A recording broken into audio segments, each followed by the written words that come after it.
You're listening to the Recovered Life Show, the show that helps people in recovery live their best recovered lives. And here is your host, Damon Frank.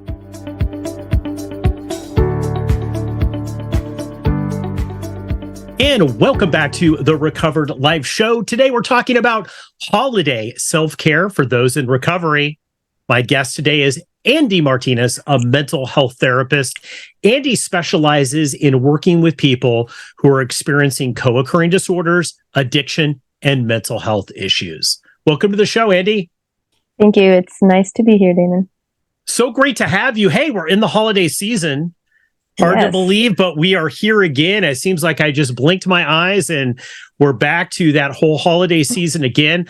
A lot of people in recovery, Andi, are stressing out. It is a really stressful time for anyone, whether you're in recovery or not. So glad that you could join us today to give us some kind of mental health tips about how to do self-care during the holiday season if you're in recovery. Andi, let's jump right into it. Why is self-care important, not only for people who are outside of the recovery sphere, but people that are in recovery especially? Why is self-care even important? Self-care is such a huge piece of just overall wellness. And I think not just during the holidays, but year-round, we're seeing more and more every day, especially in America, a lot of the fast-paced culture and, everyone's trying to reach their dreams and meet their goals.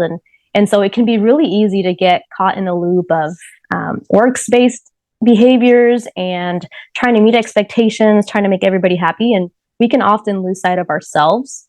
And then we find ourselves feeling burnt out. We're seeing a lot of that growing in the last 10, 15 years. And so self-care really helps us to find that balance so that we can continue to do the things that we want to do every day while still feeling like we're happy, still feeling like we have places to feel peaceful and calm.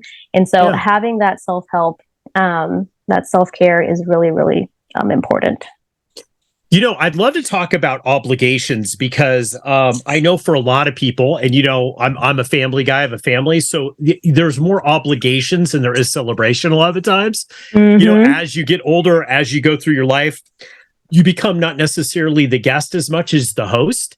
Yes. And there's a list of things that you need. I got to get presents. I'm already stressing out about getting the presents and making sure that everything is perfect and that we've got the food and this. Can we talk about, obligations that you might have to friends and family and coworkers during the holidays, and then the personal obligations that you have to yourself? How important it is to kind of separate those? Absolutely. Definitely, as we get older and start to, grow our relationships and to deepen them, and they become more complex. We have romantic partners, we have children, if we get married or have children, our families grow. Now we're involving other people, and the holidays can turn into such a to-do list, right? What have I done? What haven't I done? What needs to get done? And so it can be really hard to balance the obligations that you have to other people and to your family while keeping track of what are the things that you have to do for yourself, like things like self-care that tend to fall to the wayside. And so we find ourselves really thinking about how can I, show my loved ones that I care about them during this season. And so that value tends to kind of fall away in light of what that looks like. Is my house decorated nicely enough? Am I hosting? Have I forgotten anybody for, Christmas gifts or presents? Is this an accurate depiction of, how much I care about them? And so for friends and family, those obligations can become very overwhelming for a lot of people. And then we have obligations to ourselves, right? Most of us are still working during the holidays. Sometimes we get days off. Some of us don't. If you work at a hospital or you work in a place that's just always open or, supermarket, we have to continue our day-to-day lives and meet those needs. And so, those obligations, they overlap, and it can be hard to differentiate them. But doing so is important because we want to, again, have that balance. I'm all about the moderation and making sure that we let people know how much we love and care about them, and we can enjoy the holiday spirit and not get lost in the to-do list, but also to check in with ourselves and make sure that we're actually present in the moment and not just thinking about the next thing that we have to do. How do you do that? How do you put the brakes on? Because I've found myself, less as time has moved on in recovery, I've learned, probably about 5 or 6 years ago into my third decade of recovery, I said, you know what? Wait a second. I need to make sure also that I'm enjoying the holiday season, because a lot of it I started to feel, well, it's all about service, service, service, right? Like making sure that everybody has what they need.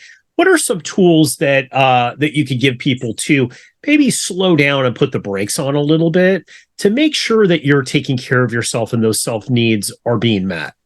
Absolutely, absolutely. Taking that break and slowing down is super important. And you talked about service. That's one of the big things that people find joy and pleasure in the recovery is giving back and that humility and that selflessness. And it can go overboard. So one of the things that I've talked about with a lot of my clients is having quiet moments. Moments when you can check in with yourself throughout the holidays. Potentially scheduling them in, because we have a lot of back-to-back events. We have dinner at grandma's, and then we have our friends' Christmas, and then we've got the Christmas party, and all of these things back to back. And before you know it, it's been 3 days since you've taken a breath, and you feel really overwhelmed, and all of this is going on. And so scheduling potentially a quiet moment, but it can be 15 minutes, it can be an hour, depending on our realistic schedules and our lifetime and our lifestyles. We can have 30 minutes to an hour where we set apart time.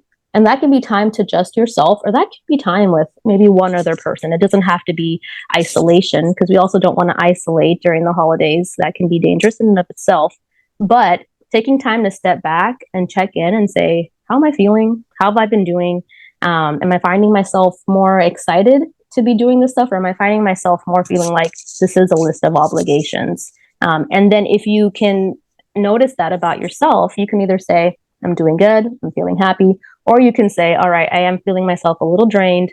Let me just take a couple of breaths. There are lots of 5 to 10 minute meditation videos you can do on YouTube, or breathing exercises that you can work through, that you can learn and do yourself. Some people like to journal. If you decide to do that with someone else, like a spouse or best friend, maybe it's just having a 10, 15-minute chat about how you're doing. So having someone that you can communicate with about what's going on. But really scheduling those quiet moments can be super helpful in just getting a recharge. I love that when you say scheduling, because I know I find myself getting swept up, and then there's always the last minute things. Oh, we have to wrap this gift. We have to go get this. We have to do this. We have to do that. Right. So being able to have that in my calendar, knowing that it's like, I'm going to take out a couple of minutes because I'm going to do something that I enjoy or whatever. I think it's really a game changer with the holidays, because especially in recovery, like one of the challenges that I found, and I know I went through this in early recovery, is you're now going back to the place that you used to drink, right? Yes. You like a lot of times people have moved out of town after they've got, so they're coming back, or they're coming back into a dynamic where they were seen as a certain person, the partier, the person who's going to drink, right? Or whatever that might be, even the responsible. So like these roles that family assigns for you. How do you, obviously that's going to trigger anyone. How do you how do you de-escalate possible triggers for relapse for people that are earlier in recovery that's really not gone through a holiday season before? I just want to add on that for a lot of people, it's the other side as well. Individuals who spend a lot of time in jail or away from their families, either due to legal issues that came about from substance use, or just because they, those relationships fell apart. And now they're starting to be reintegrated. Maybe family has said, all right, we want you to come, or they feel able to do that. There can be a lot of guilt, shame, triggered memories that can come with that. And so, as you said, a lot of times families are going to continue to have these roles for us, even if we're working on ourselves and we're different people. A lot of times it takes a little bit longer, or it's a little bit of a different process for family members to kind of get on track with that, and they can still experience their own hurts and their own, triggers and things like that. And so that can definitely escalate that risk potential. And so it's super, super important, especially in early recovery, to have an accountability system. That is huge. Having somebody either back home that you can text or call, let them know, hey, I'm going to spend time with family. You don't have to give them any specifics, but just letting them know there may be moments where I might feel overwhelmed, or I might feel triggered, or someone might bring something up. Can I, send you a text message, or can I give you a call? And having ideally a couple of different people that you can reach out to and let them know, hey, I might be sending you a text to let you know how I'm doing. For a lot of people, just reaching out to someone and texting them, I'm feeling overwhelmed, and getting that encouraging, you can do this, you got this is just one night, can be enough to help them to regulate a little bit, to ground themselves again, instead of just getting all caught up in the moment. And so that's one thing is having that accountability, and just getting connected with people that are going to be supportive and there for you, on the people that you have those expectations of being with you, your family, when it doesn't come out that way, which does happen often in early recovery. Yeah, you know what? There's always a saying that we say here on the Recovered Life Show is that I've never met an alcoholic that wasn't surrounded by a bunch of codependents, right? They tend to attract each other, right? Addiction and codependency, it's the same. It's just opposite sides of the coin. The codependents are so addicted at changing the alcoholics, and the alcoholics so addicted to the substance. And that seems to really play out during the holidays. And one of the things that I've noticed with working with people is that in early recovery, especially, and just witnessing this, is that being able to set these clear boundaries, like you said, have that support group, but kind of know when you're going and when you're leaving in those hot situations where you might feel tempted, you might not really be able to make it through, right? Like, not everybody is ready. Can we talk about that? Because there's guilt. It's like, I see a lot of people that know, it's like, hey, look, we go to these family friends. I had somebody tell me, like, it's always been a big drinking thing. I need to go because my nieces and nephews are there. But I'm like, okay, go for 15 minutes, go with a friend who knows your situation, and then leave. Tell them you have to leave, like go for a half an hour, leave, like have strategies going in. How important is it to kind of role play out those strategies, especially if you've never gone through this during a holiday season? Yeah, I think a lot of times, especially because people can have that guilt or that shame, again, they feel like they have to make up for it. And so they feel this, just exaggerated expectation or responsibility. I got to be there. I got to show up. I got to show them that I'm a different person. And so they're trying to hold that at the same time that they're holding this feeling of, I know there's going to be drinking, or, now that, weed is more legalized in a couple of different states, there may be other kinds of substance use and all that. And so that can be really difficult. And so, I love that you talked about the freedom that people have of being able to walk away, just remembering that I have at every moment the option to do what is going to be best for my recovery, and especially in early recovery, but at all points, knowing that if my recovery isn't first, it's at risk, right? And so different things take time to fall into place. Restoring family relationships and having a good sense of who you are and what you can do in your recovery lifestyle. That's going to take time. And so as you walk into these situations, if you're in a place where it's possible, having that conversation, it doesn't have to be a formal thing, but being able to say, hey guys, I am so glad to be back. I'm still working on myself. So I might have to step out for a moment or two, or I might have to leave early. But I'm excited to spend as much time as I can with you guys.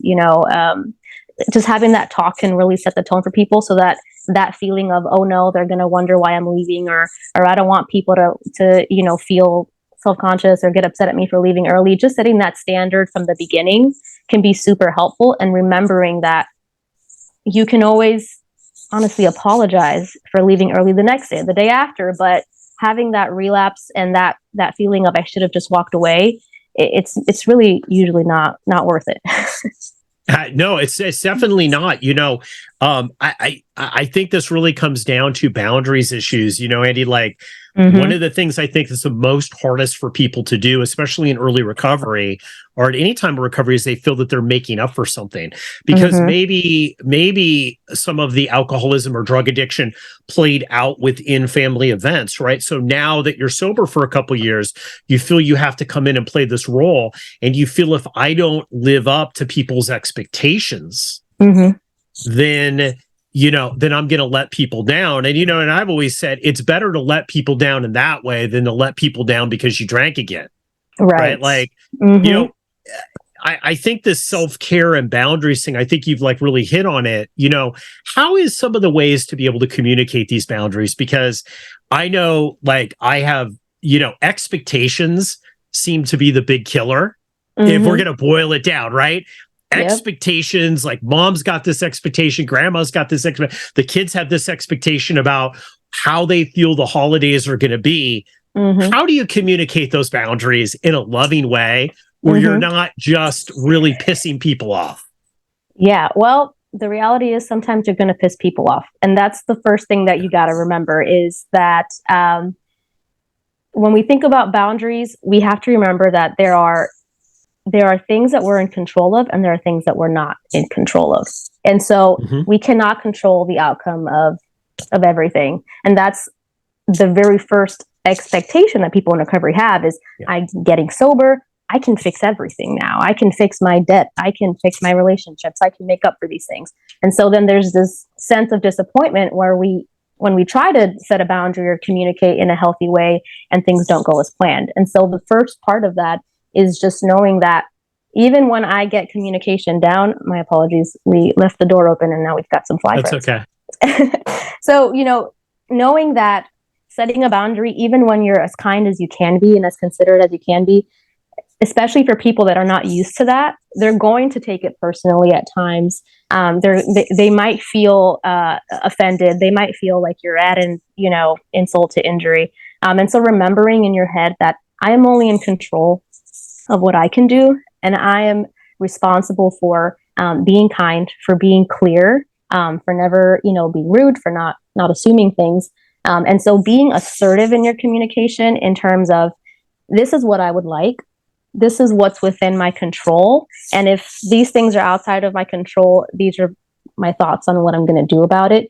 That's usually a kind of a pretty good formula for being kind without being passive or without being aggressive. So saying, like I said earlier, like I love being here. I'm excited to be here. But grandma, I'm going to probably leave right after dinner because people start, up with the drinking and, I'm trying to get away from them. I'm not in a space yet where I can do that. We can take some pictures during dinner, before dinner, or I can, stay around for 5 minutes to give hugs, or I can come back when it's time to open presents or whatever that looks like. But I'm going to step away for these 30 minutes. And if, grandma or mom or whoever is like, well, come on, you'll be fine. Just stating again, the initial thing, just kind of staying on that same thing. So you're not saying, well, you don't understand or you don't get it.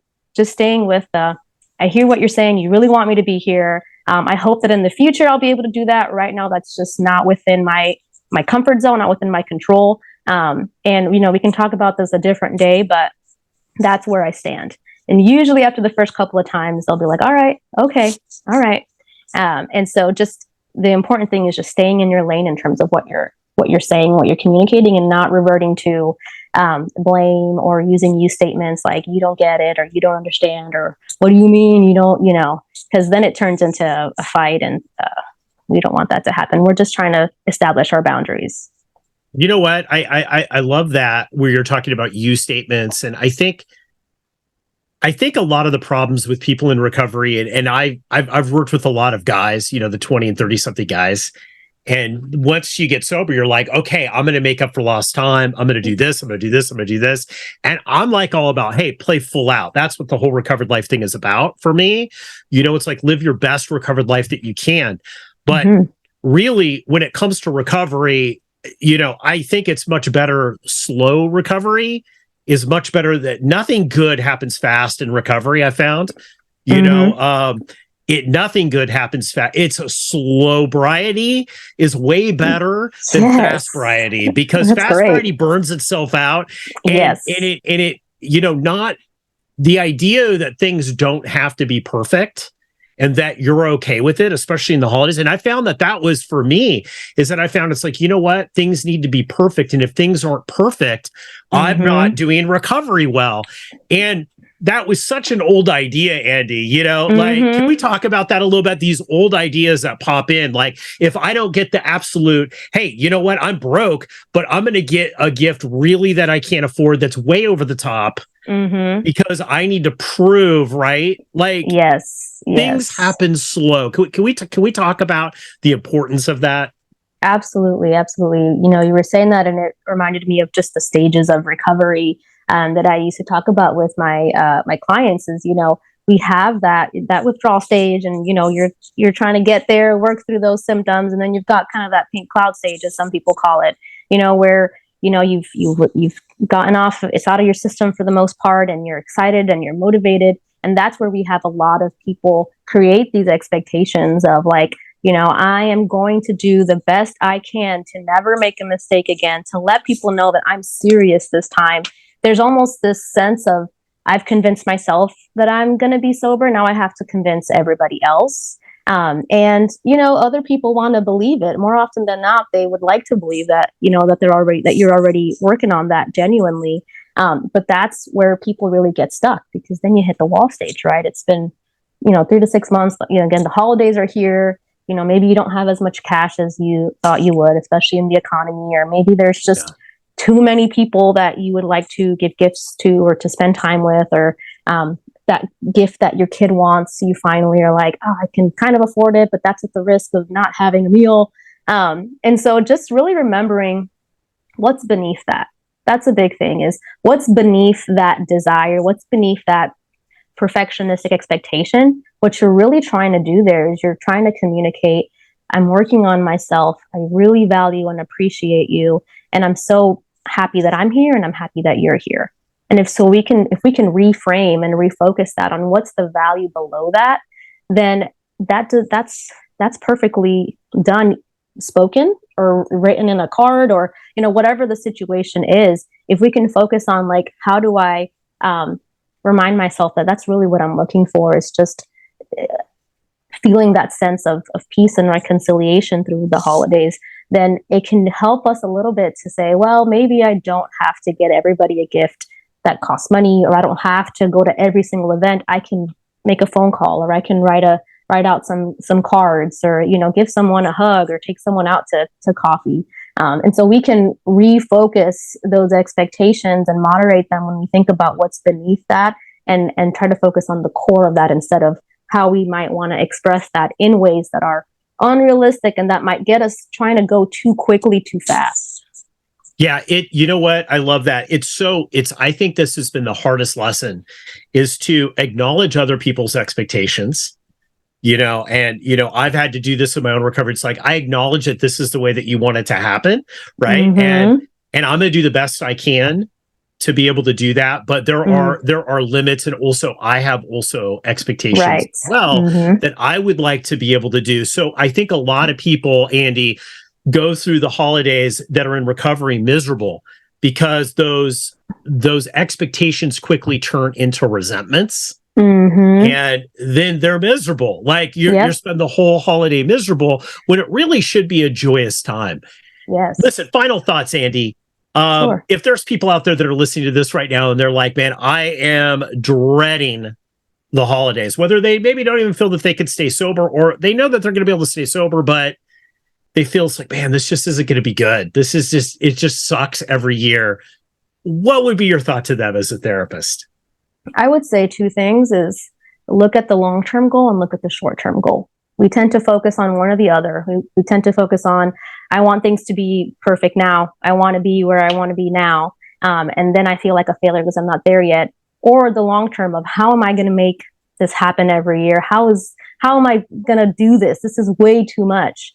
And so in the morning, reminding yourself, what do I want to accomplish just for today? What are the values that I want to remind myself just for today? What are the things that I want to do today? Can help you to refocus on today. And then at the end of the day, okay, I may not have gotten everything that I wanted to do today. I may not have done my best today, but in the long term, this is one step in the right direction. And so tomorrow can be a little bit better than today. My boyfriend says 1% better every day. And that's just a great thing to live by, is what's my short term for today? And then remind myself that this is just one step in the long term. And I have every single day moving forward to work a little bit better. And hopefully that can help you to make it through the holidays and to either feel excited to get through it sober, or to have compassion on yourself if you struggle or you trip. I love that. Andi Martinez, thank you so much for coming on the Recovered Life Show. We're going to put links on how you can get in touch with Andi and get in touch with her with all of her social in the show notes. Happy holidays, everybody. Andi, thank you so much for coming on today. Thank you so much, Damon. Happy holidays. Sometimes addiction recovery can be a lonely battle, but you don't have to fight it alone. At Recovered Life, we're dedicated to helping you live your best recovered life. And that's why we're inviting you to subscribe to our free weekly newsletter. Every week, we carefully curate exclusive content from leading minds in addiction recovery, mental health, and all things important to the recovery lifestyle. Stay in the know with the latest news about addiction and get exclusive invitations to special recovery-focused events and explore insights tailored to support recovery from alcoholism, drug addiction, codependency, disordered eating, dysfunctional family dynamics, gambling, and so much more. With our newsletter, each week becomes an opportunity for growth, healing, and taking a step closer to the life you deserve. Take your first step towards a brighter future today. Go to recoveredlife.us and subscribe for free. Sign up now at recoveredlife.us.